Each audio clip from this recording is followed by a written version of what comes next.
elders. Roll A, B, scene 3, take 1.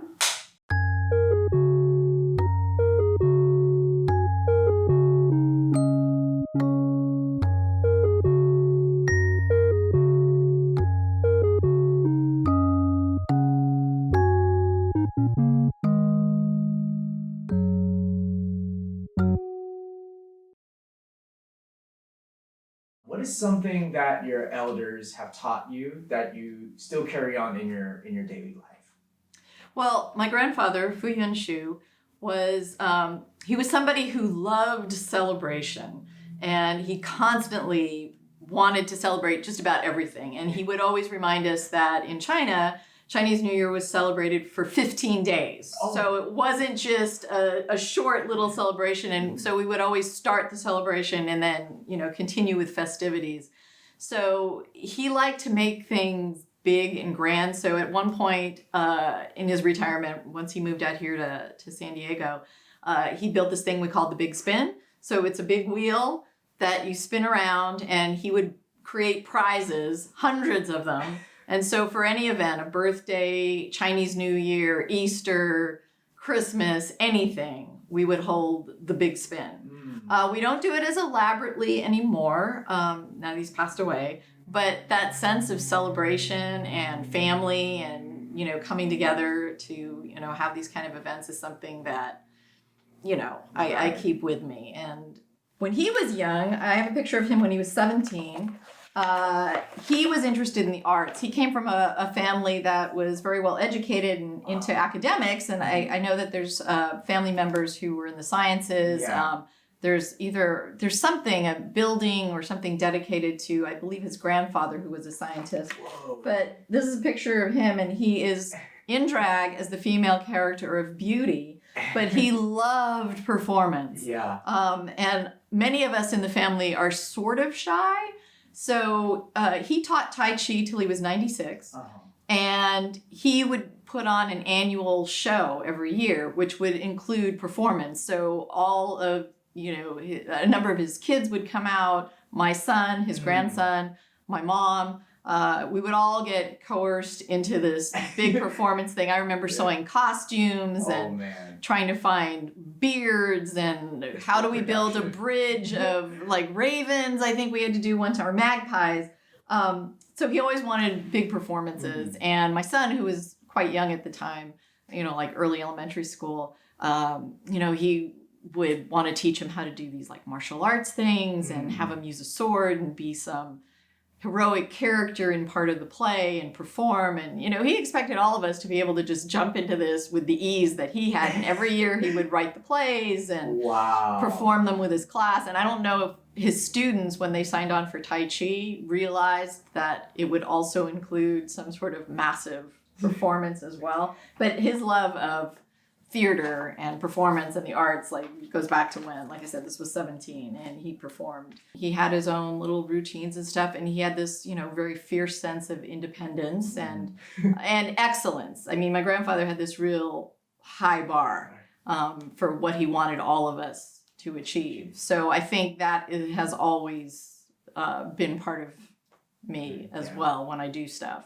My parents were like that too. I mean, my whole family is kind of educators. They're all like teachers and stuff. Yeah. But so there's always been this high bar from my grandfather and my parents. But, of course. But he had.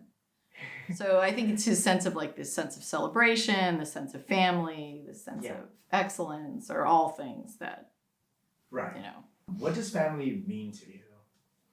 One of the things that I miss most since my grandfather passed away is the fact that as this patriarch, he commanded that everyone come out for events, for Christmas, for Easter, for his birthdays.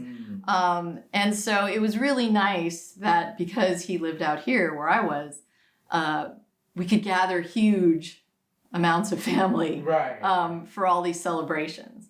And since he's passed away, we haven't had as many people come because, it's harder for people to travel as they get older and, as people get spread out more. But I do really miss the fact that, he would just say, we're having Christmas and I expect people to come.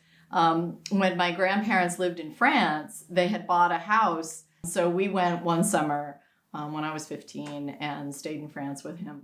But that sense of, gathering the family around and gathering around meals also was a big thing. Yes. So we joked that all of our photos from France that year were at the table day and night. So it was like the first people who got up would have breakfast at 6 a.m. and then the late risers would get up at 11 and then they'd start breakfast. Yeah. And then the people who had gotten up at 6 were ready for lunch, at noon. And then so there was just continual food like out on the table and everybody eating. So, that sense of, him like just kind of commanding this. Bringing people together. Yeah. And I really loved that sense of family and celebration together. And so, I really loved that about him. What comes to mind when you hear the word Asian joy? I think the first thing that would jump to mind is Chinese New Year.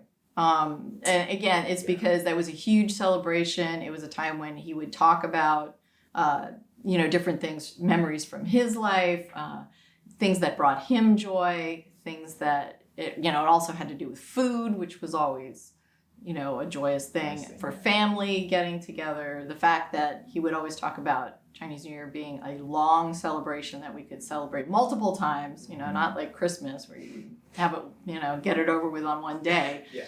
But, we could celebrate this weekend and next weekend and maybe even like the weekend after that. And learning some of those traditions and some of the food that you can make. And I still haven't quite mastered the 7 treasures rice that he tried to teach me how to do.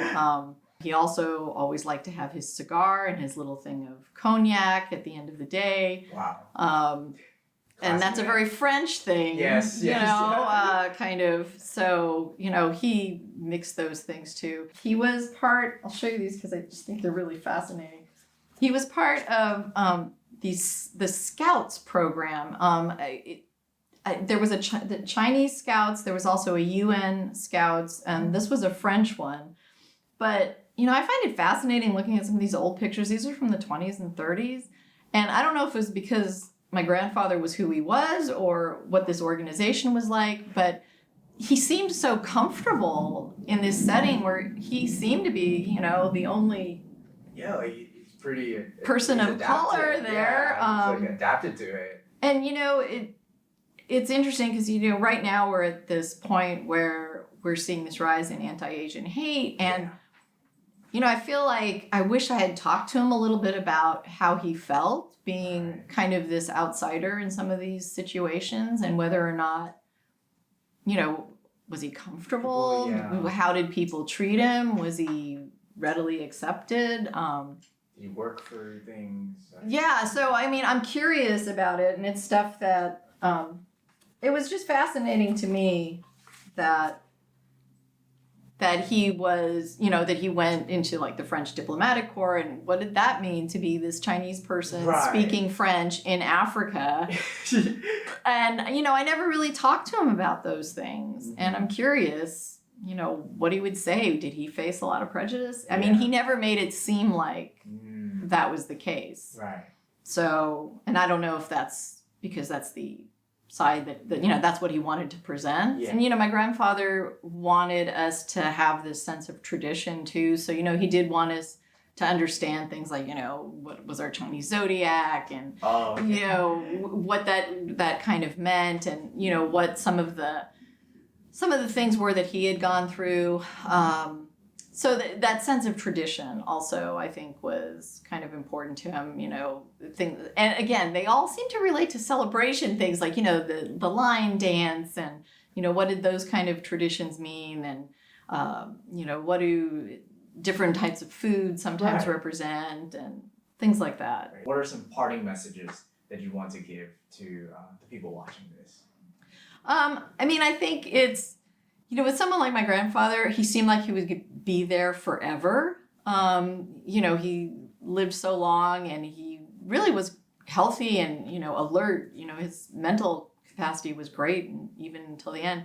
But, I feel like you take this stuff for granted. You think he's always going to be there. Mm-hmm. And like I said, I wish I'd asked him more questions about things, and I think I kept thinking that there would always be a time for that. So I think it's, appreciate what you have and don't take it for granted and maintain those celebrations.